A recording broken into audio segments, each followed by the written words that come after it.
All right, Gideon. So we're in part 2 of the SEDER, the order of the SEDER and the structure. So last week, we looked at the just overview to understand what are the 5 things that come together that make the narrative of the Haggadah. And the first is that the Haggadah has to be in question-answer form. That was the first item. We discussed that last week, the different things we do to engender and to invoke from the child questions, right? The orchatz, the karpas, the moving away of the plate, the kaida, and what was there? Was something else? Oh, and filling up the second cup early. Those are the 4 things you do to get the questions. And we discussed the Mah Nishtana, right? The Mah Nishtana has nothing to do with those 4 things. We discussed that last week. And the main thing is that you're supposed to engage the children to the point that they ask questions, whatever questions they happen to ask, you got to get them in. Now we come to the second part, which is the response. The response to the Haggadah, this is going to be the bulk of the class. It's much more. It's the most of the Haggadah, is the response to the child's question, the story. So what we learned so far from the Gemara is that the Gemara gave us a storyline. Right? The Mishnah said, the Mishnah and then the Gemara. The Mishnah said that the story, the response has to be Maschel Begnus, Messiah B'Shvach. Begins with a place of shame and concludes with a place of glory. That's what the Mishnah told us. And then the Gemara gave us 2 opinions as to what that narrative is. What's the place of shame and what's the glory? One version is, actually all the Gemara says is, AVADIM HAYINU and Mitchila Ovdei Avodah Zarah. The Gemara only actually tells us what Gnai is, what the shame is. When the Gemara asks, what's the language of the Gemara? You can see it here on page, where was the Gemara? The Gemara's on got to be on page. The Gemara is going to be on page 4, the top. The Gemara asks, what is the meaning of the term with disgrace? And Rav said at first, our forefathers were idol worshippers. And Shmuel says, the disgrace with which one should begin. His answer is, we were slaves. So the Gemara actually only tells us the beginning of the storyline, not the end. But we figure out from the beginning what the end is. And maybe the Rebbe will hint to how we get to that also. But that's what the Gemara says. The Gemara says the beginning of AVADIM HAYINU or Mitchila Avodah Zarah, we were slaves. So those are the 2, at least, beginning points of the narrative, starting off with slavery or starting off with idol worship, and then concluding with Hashem took us to Mitzrayim, took us to Sinai. So, in addition to that, we also have, of course, which you mentioned last week, the Haggadah, which says, whoever adds is more praiseworthy. So the more you do, the merrier. So the Haggadah also takes tangents off on the side. And that's what we're going to do today, to see the paragraphs, which one is here to do the actual answer, what's a tangent, why is it a tangent, is it connected, how is it connected, and so on. That's what we're going to do today in these 2 narratives. So on top page 3, I wrote out where in the Haggadah you'll find this arc narrative to the response. On top page 11. So you see, in the Haggadah you'll see I divided into 4 different parts to the response of the question. Number 1 is introduction to the response.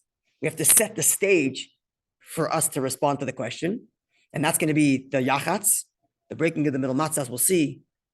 Even though according to some opinions, YACHATZ is part of getting questions. Why are we breaking matzah?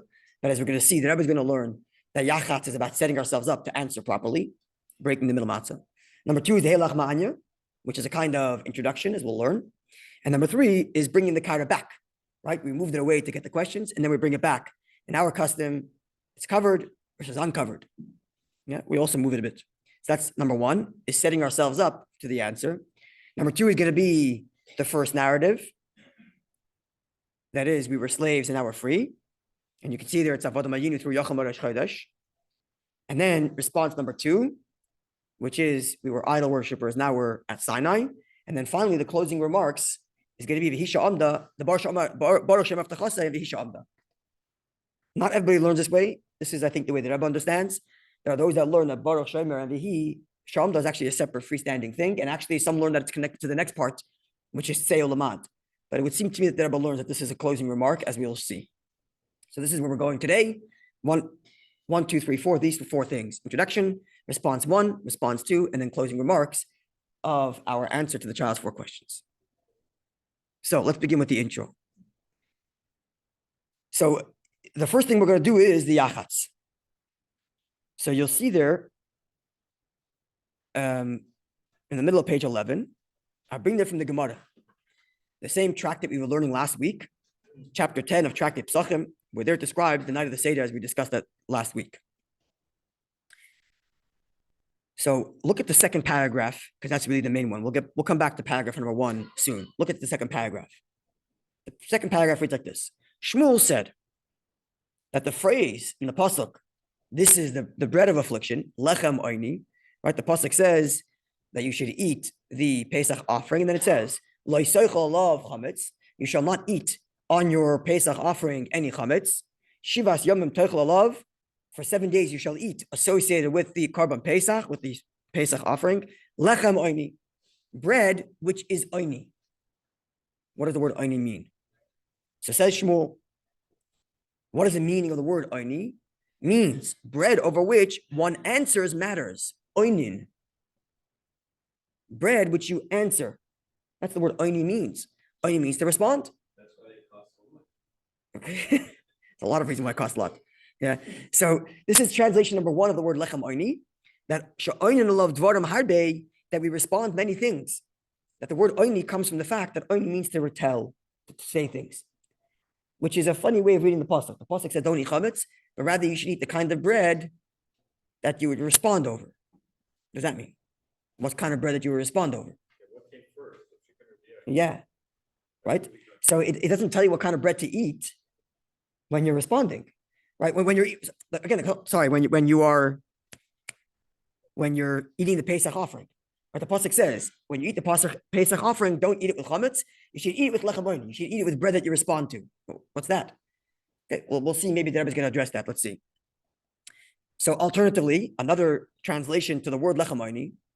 Lechem oini is actually written without a vav, aleph nun yud, as opposed to aleph vav nun yud. So the oi part comes with a cholam, the dot in the top left on the ayin, rather than a full vav, right? So why was the vav removed? If it was oini to respond, it would have a vav, like oinin, like to respond. So why is the vav out? To allude to a different translation, because the letters aleph, ayin, nun yud spell poor man, ani. So and therefore, alternatively, the verse lechem oini is actually written without a vav, which means a poor person, such as, just as it is the manner of a poor person to eat a piece of bread for lack of a whole loaf, so to here he should use a piece of the matzah. So second translation for the word lechem oini, that is broken in parts. The matzah itself is lechem. How so? By definition. Who You said? have to have a small piece for it to be emended. So it's a loaf of bread and I crack off a piece. Pardon me? It's a loaf of bread, that's chametz, and I break off a piece. So far, I don't have any translation of lechem oini indicating that it's not leavened. So far. Right? Well, I know it's not leavened because the pasuk says don't eat chametz with it. Right. But instead of eating chametz, eat lechem oini, which means the lechem oini cannot be leavened because the pasuk. Just focusing on the translation, not the lechem. Right, well, it's lechem oini, poor man's bread. So, sorry? No, that's possible. But the only reason why I know it's not chametz is because the pasuk says, don't eat your Pesach offering with chametz, rather eat it with lechem oini, with oini bread. What's oini bread? Well, obviously it's not chametz because you just finished telling me it's not chametz. But why is it called oini bread? Either because you're responding on it.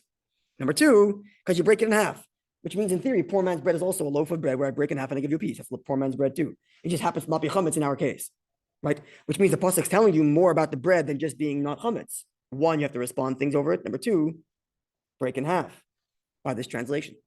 Okay. Alternatively, just as a manner of a poor person is that he heats his oven and his wife bakes quickly before the small amount of wood they have is used up. Like you want to bake as quickly as you heated your oven, so you don't run up an electricity bill in modern terminology, because he's poor. So too here, when baking matzah, he heats up the oven and his wife bakes quickly so that the dough doesn't rise. This is why matzah is called poor man's bread, because it's baked like a poor man would be, which is baking it very quickly, not to use too much wood. So only the third translation describes the nature of the actual bread. The other 2 translations describe our interaction with the bread. We respond over it or we break it. Okay, but none of this. So let's take for now, because we're talking about YACHATZ, this middle translation, which is to break the bread, right? Doesn't tell you when though. Just says the bread should be broken. At which point? Well, afikomen is afikomen is to remember what they used to eat, which is the Pesach offering.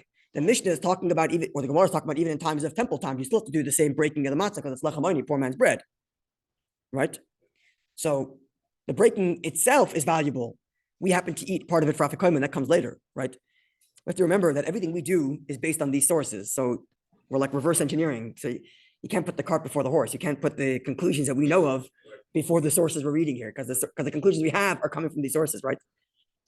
Okay, so that's what we have so far from the Gemara. Just 3 translations of the word only. One of them happens to be breaking, without telling us when or how to do that. So now let's see some of the early commentaries associated with this Gemara on page 12.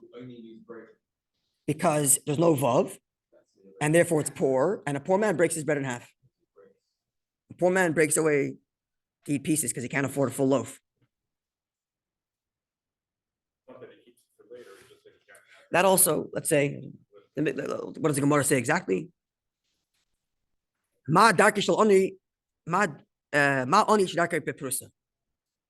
Just as the poor person, his way is to eat in pieces, or to eat a piece. Doesn't say what he does with the other piece. The Gemara doesn't indicate that. Okay, well, again, you're getting to the conclusion that we already know. Okay, so we're going from the top down, right? Okay, so now we have source number 1. The first source is the Ran. The Ran is a commentary that is found in the back of most stanzas of the Gemara. And this passage from the Ran is Nissim Garunda, I think it is.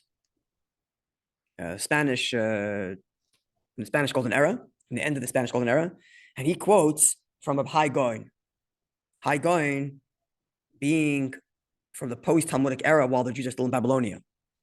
So he quotes from him. A whole discussion about what kind of bread you should make your bracha on. Because the Gemara in bracha says, let's look it up and everything. The Gemara in bracha says that a person should make his bracha on a full loaf of bread and only then break it up. That's what we do on Shabbos, right? And in general, even during the week, you should make the bracha on the whole bagel before you break it down. That's the halacha. Yeah. So the Gemara discusses, and this is a whole pilpul, what if the bread that's broken is a kind of bread that I like? So there's 2 kinds of bread. One's a whole loaf and one's a broken piece. One's a slice. But the one that's a slice is more precious to me. Which one should I make the bracha on? Maybe precious supersedes whole loaf, or whole loaf supersedes preciousness, personal preference. And the Gemara discusses that. And the Gemara there says, but when it comes to Pesach, everybody agrees you make the bracha on a part, on a piece. So what does that mean? And the Gemara goes with all kinds of people on what that means. It means you have to, or does it mean you could if you want to? On Pesach, means you have to make a bracha on a partial piece? Or does it mean only if you could, if you want to? Or if the broken piece is more precious to you in the night of the Pesach, then you make the bracha? All kinds of discussion around that. Yeah. Again, you're putting the cart before the horse. We do that to cover all our bases, right? But these are the discussions that lead to that conclusion. That's correct. 1 second. So, but at this point, that's the discussion about should you make the bracha on the whole piece, on the partial piece. So says the Ran, and Rabbi Levin points out that from the way that Rebbe quotes the Ran, it seems that this part of the Ran also comes from Hayom Yom, also comes from the post-Talmudic Babylonian scholar of Hayom Yom, which reads like this, top page 12. Aval achshav, but now, nogu hakol, everybody is accustomed, lavareh, to make the bracha ala prusa, on the broken piece, as opposed to the whole matzah. That's the one we make a bracha on. Doesn't say anything about 3 matzahs, just says make a bracha on the broken piece. Elabat, shemaktim leparsa koydem Haggadah, he prefaces and breaks the matzah before he reads the Haggadah. Kedei, so that shebe'eis hamoitzi, when he makes hamoitzi after he reads the Haggadah, yimtze'ena kishi prusa, he'll find it broken. So if we stopped here, why would we say you're breaking the middle matzah? So that when you get to hamoitzi matzah at the end, you have a broken piece, make a bracha on. That's why you're doing it. Unrelated to any of the 3 translations of LACHMA. That's what you would conclude from this Ran. He doesn't say, he actually mentions earlier that maybe some people want to do it because of LACHMA, But he doesn't say that you have to have it during the Haggadah because of Lechamoni. He just says, in preparation for the Hamoitzi, you don't want to like after Magid start fumbling around with your matzah to find which one's your broken piece. So break it before, have it ready. So when you're done your Magid, you get right to your bracha and you have your broken piece. That's the way that Ram phrases it. Yeah? Sorry? Because of that Gemara and Brachas. Because of that discussion in the Gemara and Brachas. Sorry? The Ran seems to be saying, in theory, you could break it right before Hamoitzi. But just to have it available and ready, you break it before. That's the way he says it. So that when you get there, it's ready. You're right. From this Ran, you would conclude that if I did it after Magid, okay, big deal. The point is to make the bracha on a broken piece. So I'm setting myself up earlier so that it's ready and available when I'm ready to make the bracha. But not because I have to do it really any earlier. Correct? From the Ran. Now comes the call boy and says as follows. The call boy, if I'm not mistaken, we don't really know who the author is, but it's somewhere around the 14th century. Did I write it down somewhere here? Yeah. 14th century. But we don't really know who the author is, but somewhere around there. So it's a little bit, it's before the Ran. This is significant because we'll see soon. But it's before the Ran. Because the Ran is in the Spanish Golden Era toward the end of the Spanish Golden Era, which will be when? Sorry? 15th, right? 16th century already. When expulsion was in 1492. So towards the end there. So the Kol Boy is maybe a little around the same time, but maybe a little bit earlier even. But remember, the Ran is quoting Hai Gaon, which is much earlier. He's from the post-Talmudic era. That's significant. Okay. Says the Kol Boy. Now he takes one of the matzahs after dipping, whatever. He takes one of the matzahs that are in his basket, that are in his pouch, sal, breaks it in two. One half, he should leave there between the two full ones. Right? The Kol Boy obviously describes 3 matzahs. The other half, he'll put it away under some napkin, under some cloth. And he eats from that piece that he put away a kazayas at the end of his whole seder, to remember the Pesach offering, right? This is what we do. This is now, the custom is the minig is to break it before the Haggadah. Why should you break it before the Haggadah? So that you say halachmanya. Just as a poor person has a broken piece of bread, so too we have a broken piece of bread. So now he already gives a reason why to do it earlier, not just as a technicality, so it's available to you when you want to make a bracha, but it's relevant to the Haggadah. And when you tell the story, you should have in front of you a broken piece of bread, which is poor man's bread, especially since you're about to say, halachmanya, this is the bread of affliction. You want to be able to have some bread that you're actually saying that about, a broken piece. Reason number 1. Others say, another reason, that the children should see and ask, why are we hiding a piece of matzah? We haven't eaten yet. So answer number 2, according to the Ran, is Kol Boy, to invoke questions from the kids. Answer 3, mothers say, so that you shouldn't accidentally eat it during your meal. So therefore you hide it. Because during your meal, after matzah, you can eat whatever matzah you want. That's in your plate. So if you don't put a piece away for Afikoimon, you're going to come to Afikoimon time, I have no matzah. So hide it, put it away. So reason 1, you do at the beginning is because you want to have poor man's bread on the table as you read the story, especially as you say halachmanya. Number 2, children should ask question. Number 3, hide it so that it's available for you at Afikoimon. So we have 4 reasons now for the breaking the middle matzah. 1, because you have to make a bracha on a piece of bread. So you do it earlier so you have it available. And then the 3 we just mentioned. Let's see what the Rebbe writes in the Shulchan Aruch. Last text on page 12.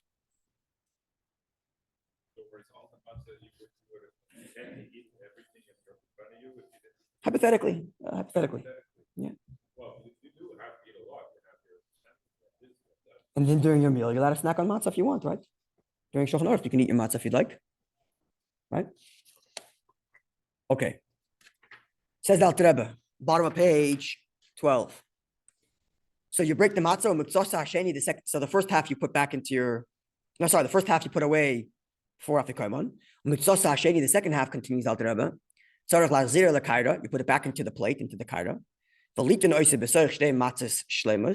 And you leave it there between the two complete matas. In order that you state the Haggadah, so that you say the Haggadah in the presence of that matzah. Right? Why? Because you have to say the Haggadah al matzah haroi lotis b'dei. You have to say matzah in the presence of the kind of you have to say the Haggadah in the presence of the kind of bread that you can fulfill your obligation on. Right? As the pasuk says, you should eat on it matzahs, on the Pesach offering. And how does it call the bread? Lechem, poor man's bread. The Darach HaShulchan and our sages explained that because the word oini is spelt that above, that we respond many things. So what does he say? What does Alter Rebbe say now? That why do you have to have the matzahs? Why are you leaving the matzah back on the kaira? Because when you read the Haggadah, you have to read it in the presence of matzahs that you are capable of fulfilling your obligation of eating matzah. Right? And therefore, why do I know that? Because the Gemara said that the reason why the bread is called oini is because you say lots of things over it, which means you have to be saying lots of things over it. So I have to have that bread there. Okay. And because the word lechem oini is said without a vav, our sages explained, lechem oini, it's poor man's bread. Just as a poor person has a piece, afkama prusa, so too we have a piece. Here's the key. The matzah with which he fulfills his obligation, shouldn't be a complete matzah. Ela prusa, only a partial matzah. And that's when you should make the Haggadah. Say the Haggadah. So it's not really the same as any of the answers mentioned above, because it's similar to the Kol Bo's first answer. The Kol Bo's first answer was, or the Kol Bo's first explanation was that you have to say poor man's bread because you want to say halach ma'anya. But Alter Rebbe explains more here, and he's combining 2 out of the 3 translations of the Gemara, and it's actually beautiful because the third translation of the Gemara is the description of how you make the bread. You make the bread quickly. Okay, so that's done already. The other 2 translations, how do you fulfill them? One says that you have to recite lots of things over the matzahs. And the other one says that it has to be poor man's bread and broken. So therefore, combining those 2, what kind of bread should I be reciting the Haggadah over? The kind of bread which I would fulfill my obligation with. And what's the kind of bread I'll be fulfilling my obligation with? The poor man's bread, which is broken. And therefore, I have to have YACHATZ before. Yeah, but where is it saying many things? Everything makes good except the many things. The many things is. Say many things. It says that's what it's about. No. About poor man's bread. He says. What is a lot of things make? The Gemara. It's the language of the Gemara. Why the Gemara says that is because you have 2 different answers, and you have the psukim from the Bikurim. You have all the things we discussed last week have to be said over in the presence of the bread, including the halal, at least the first half of halal. So lots of things you have to say. The Alter Rebbe says that. He quotes the Gemara right there in the 3rd line. He brilliantly combines these 2 answers. Yeah? You clear on that so far? Okay, so go to the next page. Let's see how the Rebbe phrases it. Nothing written about the bigger size and the smaller size. Okay, that's the Rebbe discusses that. We don't have it here tonight, but the Rebbe discusses that in Haggadah actually. Why the bigger, the smaller? Okay, so it says like this. It says the Rebbe, the top page 13. So in highlight there, YACHATZ v'yikach v'chulu, he highlights the Alter Rebbe's instruction in the SEDER, right? We explained this last week, the Haggadah, the SEDER. The broken matzah, he should YACHATZ. The next item on the SEDER is YACHATZ. V'yikach, he should take the middle matzah, etc. So he says, Maktim lifreis hamatzah koydem Haggadah. He prefaces breaking the matzah before the Haggadah. And then the Rebbe puts a source. Which source did the Rebbe put? Rabbeinu Nisim, that's the Ran. B'shem Reb Hagoin.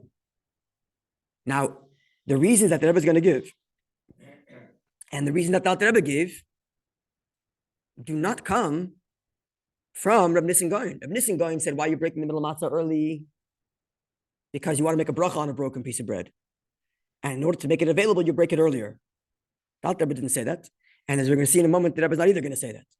So why is the Rebbe putting Reb Nissen going b'shem? Why is the Rebbe putting Reb Nissen b'shem Reb Hai going here? Because he's earliest. So the first thing they were doing, he's telling that this custom goes way back. Goes back to post-Talmudic era, which presumably means it goes even farther back. Because Reb Hai going says, and now the custom is to break it early, which means it must have existed even earlier. So even though the Rebbe is not going to cite to their reasons, the Rebbe is going to interrupt this commentary and put this here to tell you how far it goes back. Yeah? Clear on that? Even though the reason is different. Then the Rebbe explains, why? Because the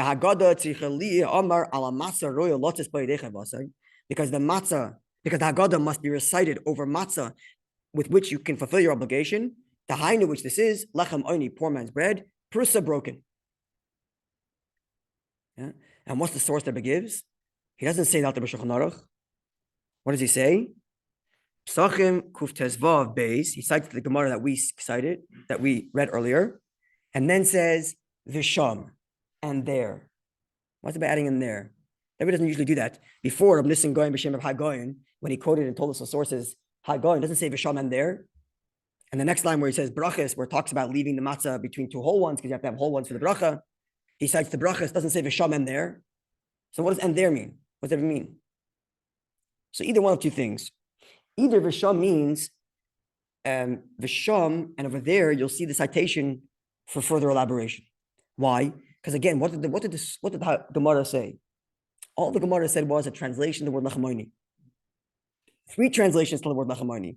No instruction. They didn't give an instruction. All it said is there's 3 translations to the lachamoni: respond, pour, or quick baking. But it doesn't say what you should do about those translations. So v'sham, if you look at the sources cited in the Gemara, on the side of the Gemara, the Shiltei Gebardim put sources to halachic commentaries, and there they'll tell you that based on this we have to break it earlier, or because of this we have to break it. But perhaps the Rebbe is telling us even more. V'sham, the Rebbe is telling you, if you look carefully at the Gemara, you will see the Gemara is actually telling you to break it earlier also, on 2 accounts. Number one, from the way the Rebbe explained it. The Rebbe combined the 2 answers, right? The one translation was you have to respond. Now, if you have to respond over matzah, and the matzah has to be appropriate to fulfill your obligation, and the next translation is broken matzah, so the broken matzah is the kind that you have to fulfill your obligation, then if you have to read the Haggadah over matzah that you can fulfill your obligation, it's the broken matzah. Right? If that were the case, I think the Rebbe would have put the Rebbe's Haggadah in his source. The Rebbe's SEDER as a source. Did not. Which means from the Gemara itself, to come to the conclusion that you need to do it, you have to break the middle matzah earlier so that you can relate the Haggadah over a broken matzah. Where would that come from the Gemara? So if you go back, I'll tell you why I think that is. Back to page 11. So I quote the Gemara there, right? Everybody following me so far? Everybody with me? Yes, you with me? Yeah? Okay. Yeah? The Gemara said like this. Amar Rav Simi said, Rav Simi bar Ashi said, this is earlier in that same page. Yeah, so I'm going back a little bit to the first text on page 11. Rav Simi son of Ashi said, matzah must be placed before each and every participant at the SEDER. Each participant in the SEDER would recline on a couch at his own personal table. Likewise, bitter herbs must be placed before each and every participant, and charaiset must be placed before each and every participant. And during the SEDER, before the meal, one shall remove the table only from before the one reciting the Haggadah. The other tables, which correspond to the SEDER plates used nowadays, are left in their place. And then, so I put dot there because there's another piece of Gemara in between. In between, the Gemara explains, first of all, as David Seebeck pointed out last week, that really only the one who leads the SEDER does all these things because he's meant to be invoking questions from the participants. That's number one. And number two, the Gemara goes on to the story about Abaye. Why do we move away the table? To invoke questions. Abaye was once a kid and they moved the table away from him and he said, why are you moving it away? We haven't eaten yet. Yeah, remember this from last week? Yeah. And then the Gemara says, Omar Shmuel. Shmuel says, what's the translation of Lechem Armi? Now in the Gemara, there's actually a colon. There's 2 dots that separate the story of Abaye, that Abaye questioned why the table was being moved, and Rabbi was all excited because now we're no longer obligated to say Mah Nishtana. The very next line is this statement from Shmuel about the 3 translations of Lechem Armi, but there's a colon in there. Now I think what they're telling us is that this is placed over here in the Gemara to tell you that this has to take place now. When you move away the table, and you invoke questions, and now you're coming to the response, you should know what Lechem Armi is. So from the Gemara's building itself, it itself indicates that it should be done now. And maybe that's what the Rebbe says v'sham. Not just the lines in the Gemara which say that lechamani, but look over there, you'll see closely, the Gemara is actually telling you this is where it should be. And maybe that itself explains how the Alter Rebbe came to his conclusion to combine these two answers and to indicate that the Haggadah should be read with the matzahs that you're capable of fulfilling the obligation of, which is a broken matzah. Clear? Maybe. Okay, let's continue on page 13. So we covered YACHATZ. The second thing we do is we bring the table back. Why do we bring the table back? Look at this. So I put like a little squiggle line there because there's more from the Rebbe. And I want to indicate that the paragraph before from the Rebbe is not a direct continuation to the paragraph that's following. There's more commentary. Then the Rebbe says, the Alter Rebbe's instruction is you bring back the plate and you uncover the bread. Says the Rebbe, why? Because Haggadah must be recited over the matzahs. Lechem oyni, a bread of oyni, she'oinin lov dvarim harbe, which you respond many things. When it came to YACHATZ breaking the middle matzah, which translation for the Gemara did they ever quote? That is poor man's bread. And here, when it comes to bringing back the kaira, he says you have to respond. What did Alter Rebbe say? He put both together, both with respect to the middle matzah, with the matzah being broken. Why is the Rebbe dividing it here?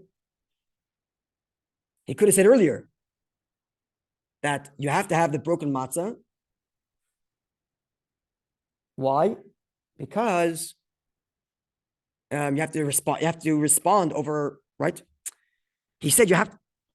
When it came to the broken matzah, he said you have to say the Haggadah over the kind of matzah that you're capable of fulfilling your obligation. He didn't say anything about matzah itself. Lechem oyni itself translates as responding to many things. He didn't say that when it came to breaking the matzah. So why is there a breaking it into two? Follow my question? Or is there put it together? So again, perhaps because the Rebbe here is giving us the flow of the Haggadah. In between YACHATZ and restoring the plate, something happens in the middle. What happens in the middle? No, YACHATZ is after washing. Kadesh orchatz karpas, then YACHATZ. But after YACHATZ, before you respond to AVADIM HAYINU, what happens in the middle? First of all, you say LACHMA. Number two, you push the bread away. You fill up the second cup. You say Mah Nishtana, and then you bring the bread back. So if they're able to tell you at YACHATZ that you know why your matzah is being broken in half because you have to say lots of things over the Haggadah, over the matzah, but you're about to move the matzah away. Which means there is learning that there's two things here. First of all, there's the presence of matzahs. That's because matzah is the kind of bread upon which you're supposed to respond many things. And if you have to have matzahs at the table when you recite the Haggadah and have to be exposed and open and available. Number two is they should be broken because that's considered the proper matzah. You fulfill your obligation, it's a poor man's bread. Two separate things. One is the presence of matzahs. And number two is the presence of a broken matzah. So the presence of matzah explains why just before we recite the Haggadah, we pull the kaira back and uncover it. But the presence of the broken matzah, that's explained earlier because the proper matzah for which you fulfill your obligation is a broken one, and that's got to be present when you recite all those things. That was dividing into two, presumably to give us the flow of the Haggadah. The Alter Rebbe is not giving us, the Alter Rebbe in the Shulchan Aruch, in his Code of Jewish Law, is not giving us the flow of the SEDER. He's giving us the laws of the SEDER. So when he's giving you the laws are two things. You have to have the presence of matzah because matzah is that which you recite many things. And number two, you have to have a broken matzah because that's the appropriate matzah to fulfill your obligation. But the Rebbe is actually taking that law and breaking it into the sequence of the SEDER. This idea of having the matzah that's appropriate to fulfill the obligation, namely a broken one, that explains YACHATZ. And then the fact that you have to recite your Haggadah over the matzah because the matzah is the kind of thing upon which you're supposed to recite many things, that comes just before you recite the actual Haggadah when you pull the matzah back and uncover it. So the same ideas that come from the Alter Rebbe, a theoretical law, come in the Rebbe's Haggadah in sequence and therefore broken up into two different explanations at two different points in the SEDER. No, you have YACHATZ, then you expose the kaira for halachmanya, you cover it up, push it away, say Mah Nishtana, and then you open it again. This time, when the Rebbe says that you're bringing it back and exposing it, is that second time when you're about to say AVADIM HAYINU. Because now he's telling you this is the fulfillment of that halacha. Before, when you broke the middle matzah, you weren't fulfilling the halacha she'oinin lov dvarim harbe, because you weren't ready to be oinin lov dvarim harbe. You weren't ready to say your whole Haggadah yet. You slept the LACHMA, you slept the Mah Nishtana. But now you're ready to say the whole thing. You have to expose all the matzahs. So the Rebbe takes the halacha that the Alter Rebbe described, just describing what the halachas of the SEDER are, and then breaks it down into the SEDER of the SEDER. This part goes at YACHATZ and this part goes at bringing the kaira back just before we read AVADIM HAYINU. Clear? Our minig is to reveal all three matzahs, and at the middle, our minig is that all three matzahs should be exposed, and that the middle one should be positioned in such a way that it looks to the observer as if it was full. That's the minig in Chabad. I think it's the Rebbe's minig. Yeah, I don't have my Haggadah with me, but it's in there, yeah. Sorry? Megala mitzvah pass. If you look in like standard Chabad Haggadahs, like it'll have that instruction there. That you expose all three, and in such a way where it looks like they're all full. You don't see the broken half. Oh yeah, there you go. It's not exclusively Chabad minig. When we expose, how do we present as looking like three? Towards the leader or towards the table? Well, in other words, you're not your own. Well, it's also you have the covers, right? And you're peeling back all the layers, right? And the middle one, you like scoot it around so that the broken half is under the cloth, and only the part that's whole is still partially exposed. A simple way to do this is a little technical trick. So most kairos have three cloths and then a fourth one that goes on top where you put your stuff. So if you set your three layers up already beforehand where they're all exposed properly, you do that once, and then you just uncover the top flap on and off, on and off. It's a simple technical little trick. Okay. So that explains. So yeah, we're clear so far. We're going to the next step is LACHMA ANYA. So we did already two things to set ourselves up for the recitation of the Haggadah. Two things which are really connected to really one, which is the translation of Lechamoni. We broke the matzah because we have to have the kind of matzah that's appropriate for fulfilling the obligation as we recite the Haggadah, which is a broken piece. And number two, we have to have those matzahs present, and therefore we brought them back after the Mah Nishtana, expose them, because we have to recite many things over these matzahs. All of them. Now comes the third preparation, which is the LACHMA ANYA. The LACHMA ANYA has many layers. We're going with the Rebbe's reading here. I'm just going to read through the Rebbe's description, just as is. And as I mentioned, I think I mentioned this in one of the earlier sometime, the Rebbe's Haggadah is really designed to give, it's like Rashi on the Haggadah, to give us the most basic pshat. No fancy, so you'll read lots of fancy interpretations as to what the LACHMA ANYA represents, but here it's just basically what is going on here. And its basic level, it's a invitation. So let's read through the Rebbe's commentary. Hey LACHMA ANYA, Kain hu b'SEDER of Amram Goyen. This is found in the SEDER of Amram Goyen, which is the earliest Haggadah that Rebbe cites to. We explained once that the Haggadah is a conglomerate of customs and texts that came throughout the generations.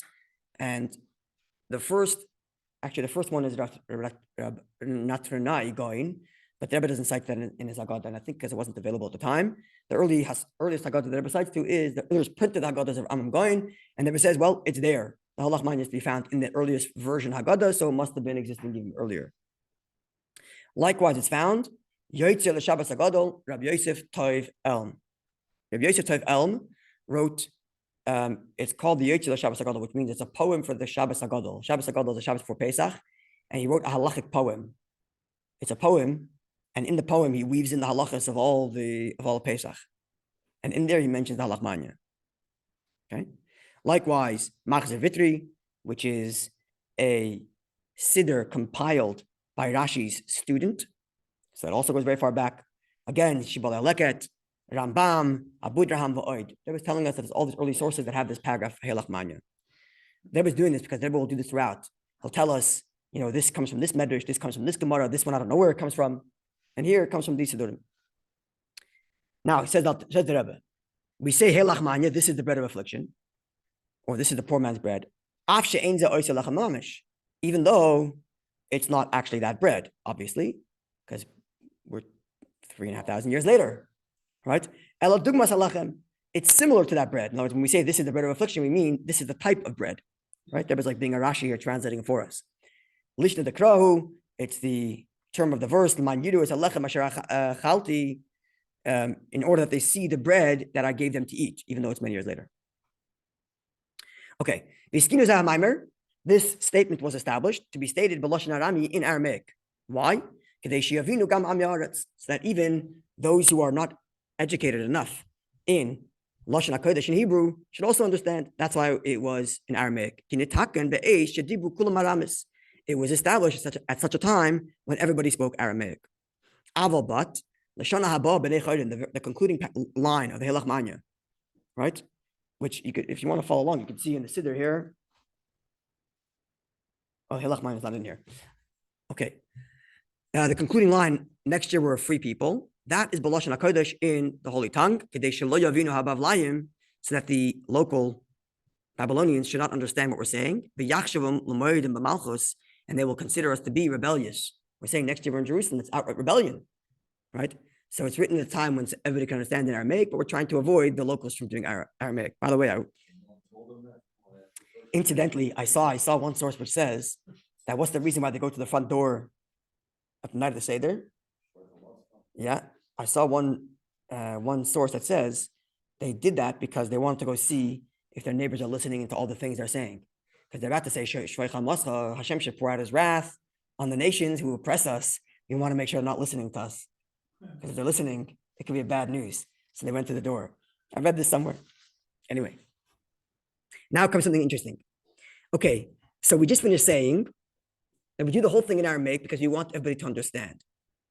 Which means the compilers of the Haggadah assume that the readers of this Haggadah may not even understand the words they're saying. Isn't that the assumption?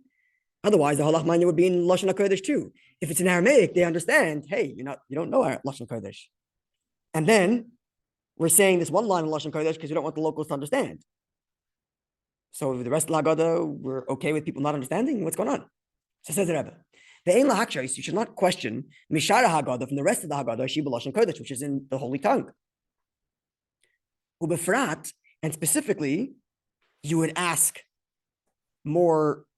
specifically ask in regard to Mized the Mah Nishtana, Shushayla Satinoikis, which is the children's questions. Who Gamkim B'Lashon HaKodesh is also in the holy language.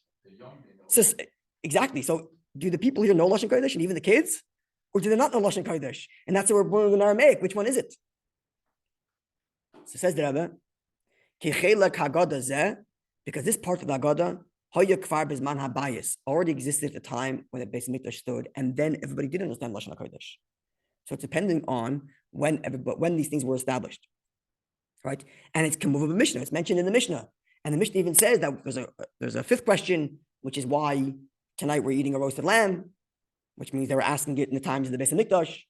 We discussed a little bit last week about this, but the point being that these paragraphs, even if we don't have them printed anywhere, people were clearly saying them way earlier. And we just kept these texts and these versions as they were from generation to generation. And what are we going to alter them? Can't alter them. But if we're going to introduce new text, let's make it in a language that everybody understands. And thus in Babylonian era, they added Halach Manya, which is in Aramaic. It was giving us just the technical history of how it got to where we are. But which means, therefore, really, what's the Rebbe saying? The kids should understand.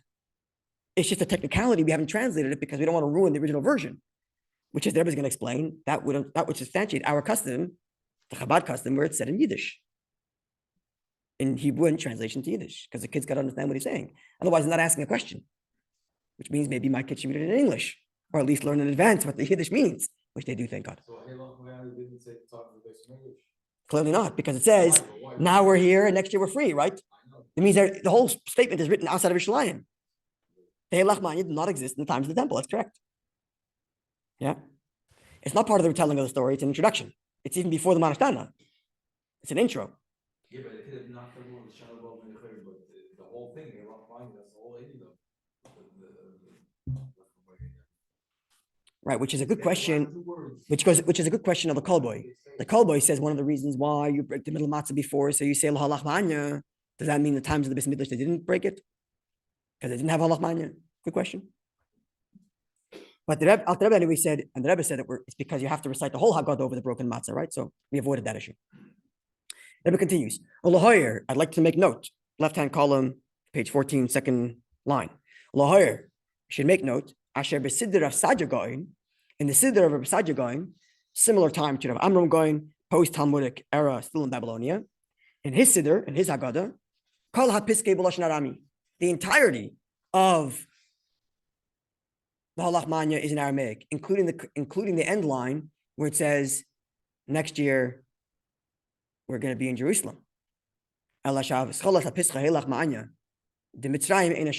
the opening line, which says this is the better reflection our forefathers ate in Egypt, that part's not in the Sajagoin's SEDER. But the ending part, which says next year we're free, is in Aramaic. And in the Rambam, Rak Lashon Haba Rishon. Only the first Lashon Haba is B'Lashon HaKodesh, is in Aramaic, is in Hebrew. Right? We have Lashon Haba. This year we are slaves. Next year we're free. This year we're here. Next year we're in Eretz Yisrael. Now we're here. Next year we're free. So Rambam has the first Lashon Haba. This year we are here. This year we're slaves. Next year we're in Jerusalem. That he has in Lashon HaKodesh. That he has in Hebrew. But the next part, this year we're here. Next year we're in Jerusalem. That's in Aramaic. Okay. Now here's something interesting. Keep on going. Now we're on the subject of translation. But Machzer Vitri, we're on page 14. In Machzer Vitri, which again, Machzer Vitri is a SEDER compiled by the student of Rashi. His name was Shmuel, if I remember correctly. It's a SEDER compiled plus halachas from Rashi. And he constantly says, the custom of my teacher Rashi was, and so on. So there it says, Moisif b'soif hapiska de HaLACHMA, at the end of the paragraph, HaLACHMA, v'chein b'soif Mah Nishtana, and it's likewise at the end of Mah Nishtana, in that Haggadah it says the following word, the loyes, and you should translate it. So here we have Rashi giving an instruction that the HaLACHMA and Mah Nishtana should be translated. Following? Not the whole Haggadah, only these two. Here's the Sefer Hamanik. Okay, so Rashi doesn't explain why. Rashi doesn't explain why only these two paragraphs to translate, not the rest of the Haggadah. And not the rest of the Haggadah. Let's see. The Sefer Hamanik, in a book called the Manik, which is also an early Ashkenazi book, Masker, it says, it states as if it's an accepted practice that the HaLACHMA and the Mah Nishtana is translated. And this is what the Manik writes, quote, and the fact that it's our custom to translate these first two paragraphs, HaLACHMA and Mah Nishtana, mishum heker l'parsimanes, so that it be recognizable and promote the miracle. So in other words, where's the promotion? Not in the storytelling, in the invitation, in the questioning, right? It gets back to what we were talking about last week, that you want to get the kids engaged. You want to get people engaged. So you have to engage them at the beginning, at the intro. Once you get into the beef of the story, that should already be after you've hooked them in. So you got to translate the first parts, the question and the introduction, the welcome, to get them in, to publicize into the miracle and to publicize what's happening. Now, the book The Kol Boy, which we read earlier from the 14th century, Yesh Loyazim, there are those who translate, HaLACHMA, Mah Nishtana. They translate both the LACHMA and the Mah Nishtana, but not as the Manik said, because we want to publicize and make it known, but Kadesh Yavinu Hanashim Aktanim, so that the women and children should also understand. And then he continues, if you want everybody to understand, V'yesh Loyazim Af AVADIM HAYINU, then you should also translate, and there are those who indeed translate, says the Kol Boy, they translate the paragraph of Avadim, because that's the answer, or at least the main answer, the first answer, right? And this is a good custom, right? Translate. Where's the value in translating the question to the people if you don't translate the answer to them? So if you're going to translate the HaLACHMA and welcome them in, and you're going to translate the question to engage them. Now they're thinking, they're curious. So translate the answer. This is the Kol Boy. But now, since it sounds so beautiful, the question becomes on us. Why don't we do that? Why don't we do that? Why don't we translate? Why don't we have it as part of a minhag to translate? Our minhag is to translate Mah Nishtana. HaLACHMA is written in Aramaic. What about the answer? How come we don't translate it? Seemingly we should. Yeah? Says the Rebbe. And your Haggadah, it's English. There's no instruction that says now you should read it in your common tongue. Okay. Sorry?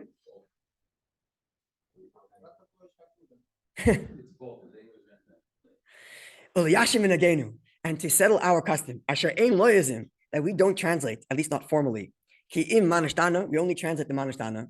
As we shall describe later, how we translate the Mah Nishtana in Yiddish. That's our custom, Chabad custom. So why don't we translate the rest? We might explain quite simply. We are scrupulous. That at the very least, the one who reads out the paragraphs, Yavin es anamar hal yadai. He should understand what is being said by himself.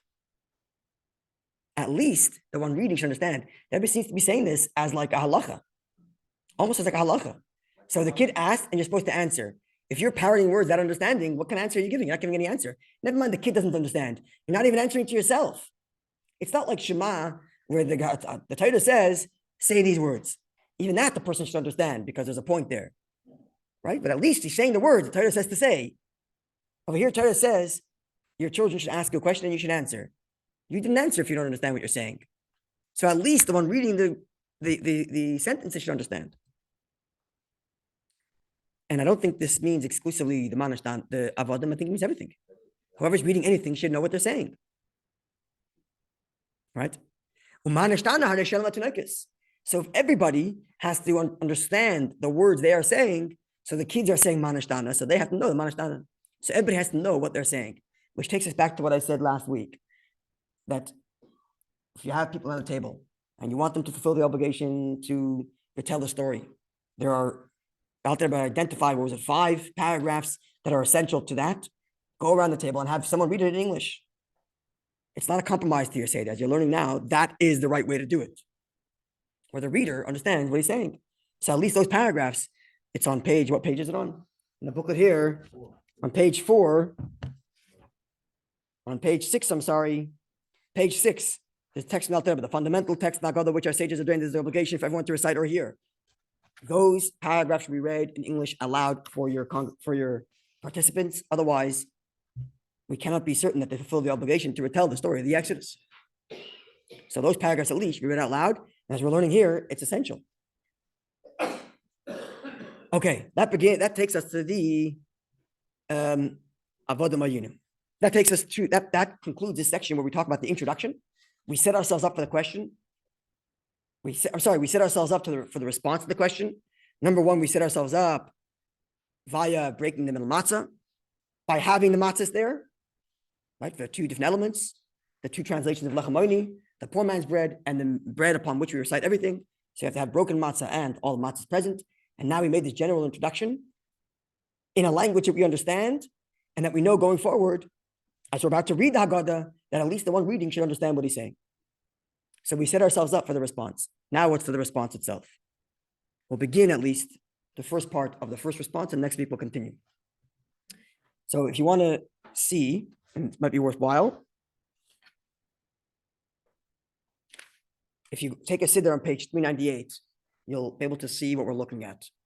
Okay, because what we're trying to do is we're trying to see the flow of one paragraph leading to the next and why they're there. So let's see. On page 398, it's a copy of the Haggadah, basically, because as we know, on Shabbos Haggadah, the Shabbos before Pesach, we recite the essentials of the Haggadah. So it's in there. So as the first narrative response, again, which is, as Rav said it, he didn't say the conclusion, he just said AVADIM HAYINU. He just said, you say our forefathers were slaves, and then you conclude with praise. Doesn't say what, but as we know, the conclusion is, we were slaves, now we're free.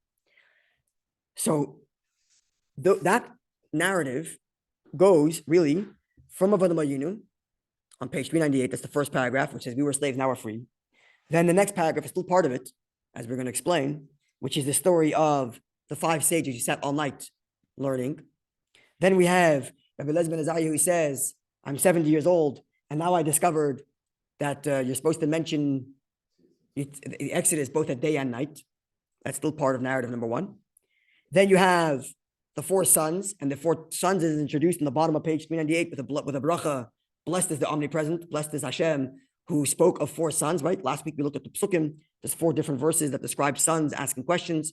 So we say, Torah speaks of 4 sons, and then we talk about the 4 sons. And then the last paragraph is the second to last paragraph on page 399, which is Yochel Rosh Chodesh, which basically says, I might have thought that the obligation to recite the story starts at the beginning of Rosh Chodesh Nisan, today. But the pasuk says, that you should say it when you have the matzah maror in front of you, and then for the mitzvah, specifically the night of the Seder. All of that is part of narrative number one. As you can see, the last paragraph of 399 reads, in the beginning, our fathers served idols. Now we're getting to narrative number two. The part of the story. Which one? The later Shivan, Yeah. How is it part of the answer? yeah. We're going to get to that now. And look on the Shoydish, the same thing. We're going to get to all that now. That's what I'm going to demonstrate now. That's the point. We're going to go to all the Rebbe's comments in these at the beginning of these sections, and Rebbe's going to explain how they come in. Okay? So let's begin then. But you can see clearly the first narrative is in AVADIM HAYINU, and the second narrative is in Mitchila. But in between AVADIM HAYINU and Mitchila, you have the story of Rabbi, you have the story of the 5 Chachamim, Bnei BRAK, you have ELIEZER ben AZARIA, you have the 4 sons, and you have Yochanan ben Chodesh. Why are those 4 things there? Somehow it's linked as a continuation from the first narrative. And the 4 songs have to do with the Sikkim. That's the source of the question. Okay, so why not after the second answer? Or why not before? It's a good, I don't necessarily have the full answer there, but you're right. Let's see. Yeah. Bikaron, you're right. Let's see. Okay, the first thing is AVADIM HAYINU, which is we were slaves and now we're free. Says the Rebbe on top of page 15, Ki maschil biknus, because you have to start with a place of shame, the shame being we're slaves. And then he quotes the Gemara, my bignus, he's quoting the Gemara. My bignus, what does it mean from shame? Rav Amar Rav says, in the first instance, our fathers were idol worshippers. Shmuel Amar Shmuel says, AVADIM HAYINU, you say our fathers were slaves, or we were slaves actually. So he quotes the Gemara giving both versions. And then Rebbe continues, and nowadays, of din and katarvayu, we do both. We discussed that at great length yesterday, and I cut it off here. Why it's both, how we do both, we discussed that at great length yesterday. But here, Rebbe's giving us already the frame. Why are we starting with AVADIM HAYINU? Because you got to start with shame. And I put over here something to consider that I don't necessarily have the answer to. And it's when I looked at last year, it was bothering me. It's still bothering me now. And if someone has an explanation, feel free. Why does the Rebbe word add the word ki? AVADIM HAYINU, we are slaves. Ki, because maschil bignus, we start with shame. The word ki is not found in the Gemara. The Gemara just says, maschil bignus, instruction, start from shame. What's shame? 2 versions. That's the Gemara. But before the Rebbe quotes the Gemara, the Rebbe puts the word ki, because. Why? Why? No, you shouldn't do No, you it. don't have to. There isn't that every time. Dip it in, ki, doesn't necessarily. Actually, that's not a good example. But usually, whenever cites to a source, Rebbe just says the source. Right? And I think the answer is because the paragraph of AVADIM HAYINU is not found in the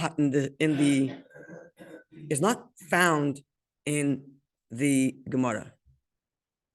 It's not found in any Medrash either. There are paragraphs written in fulfillment of that which the Gemara says. Who wrote them and when they were written? Who knows? Probably, as we'll see soon, they were probably written before the Gemara. And Rav and Shmuel are arguing, we mentioned this last year also, right?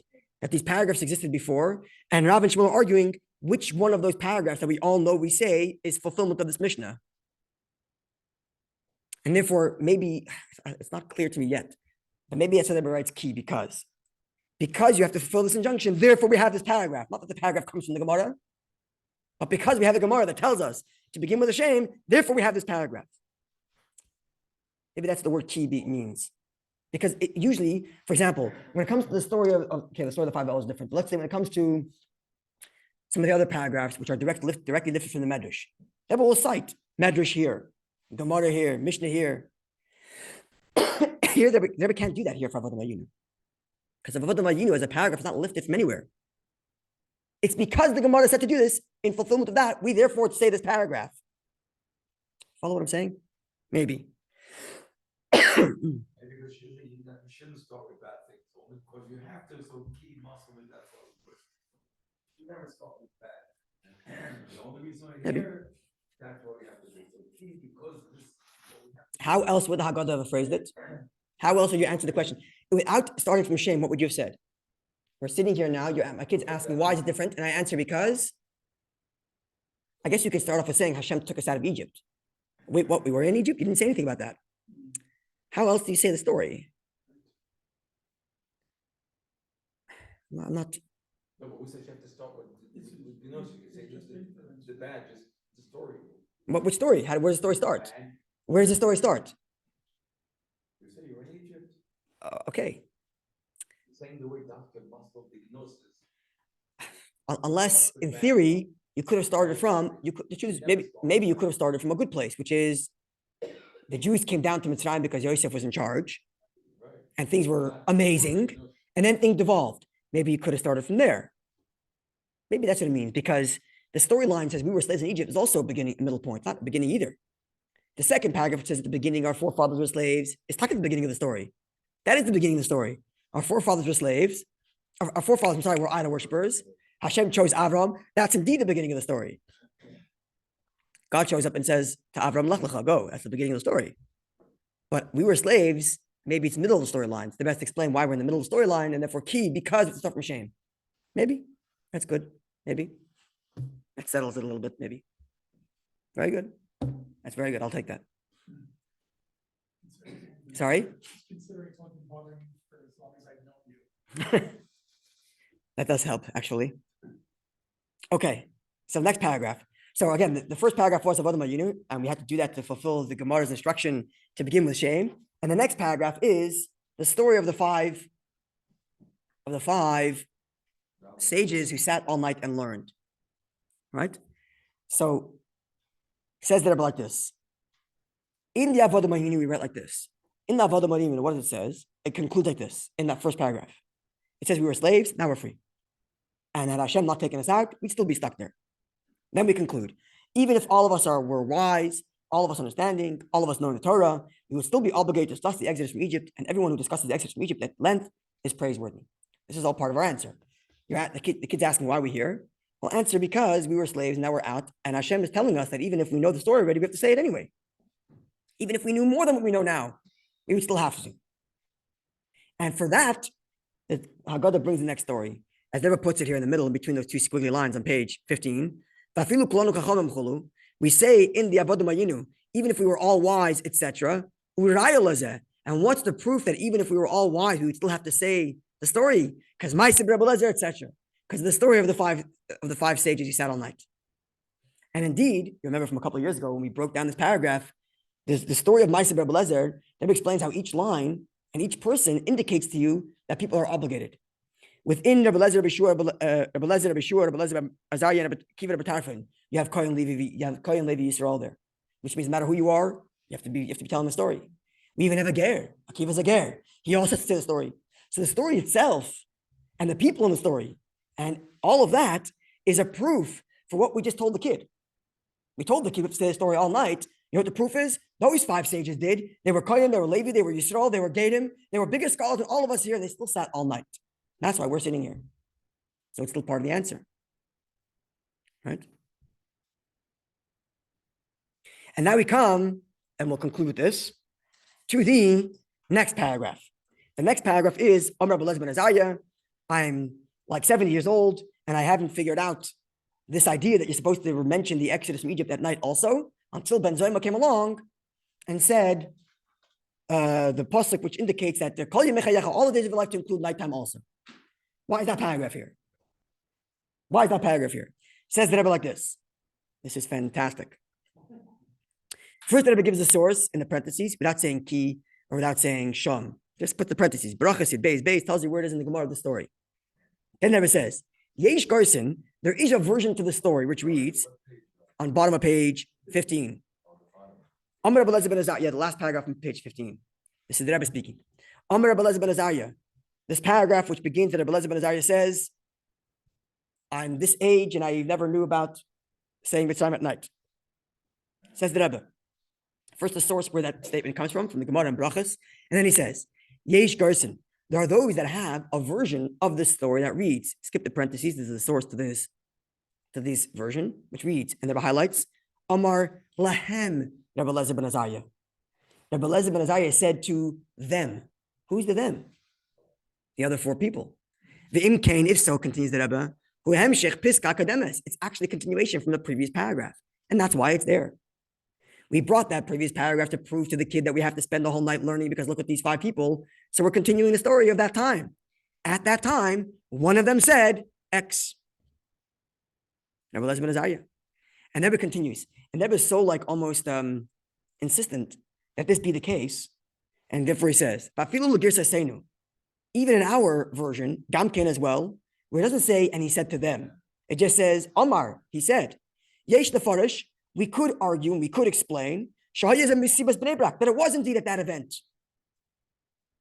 Because why not? Why shouldn't I assume that? He's one of the people on the list, and then he's right there speaking. So why shouldn't I assume it's him at that time? Just because it doesn't say Amar Lahem. First of all, there are versions which say Amar Lahem, he said to them. But even if not, why shouldn't I say it's part of that same event? And then it'll move on b'pshittus, so it'll be simply understood. Why the Mishnah was put here in the Haggadah. Again, you see how the Rebbe's commentary is actually talking about the order of the Haggadah also. Right? Getting back to what we said yesterday, the Rebbe says, SEDER HaHaggadah, the order of the Haggadah also has significance from the Mishnah. Here it is. Even though ELIEZER ben AZARIA is not talking about the mitzvah of retelling the story of the night of the Exodus. He's talking about the mitzvah to say Mitzrayim every day, which we do when we say Hayom Yom, that third paragraph from Shema. Right? That's what he's talking about. So why is it coming in here? Well, simply because it happened at that event. Okay. And God willing, next week, we'll get a little more deeper into Baruch Shenosan, because the 4 sons, as you say, okay, it comes here because we just finished our obligation talking to the child. So therefore, we're going to go to the psukim in the Torah that talk about the 4 of the child. Right? That's the pashtas. That's simply why it's here. But we're going to see how the Rebbe works that in. And again, we're going to have the Rebbe making a hybrid between a few different explanations from generations prior. A wonderful evening, and we'll continue, God willing, next Thursday night.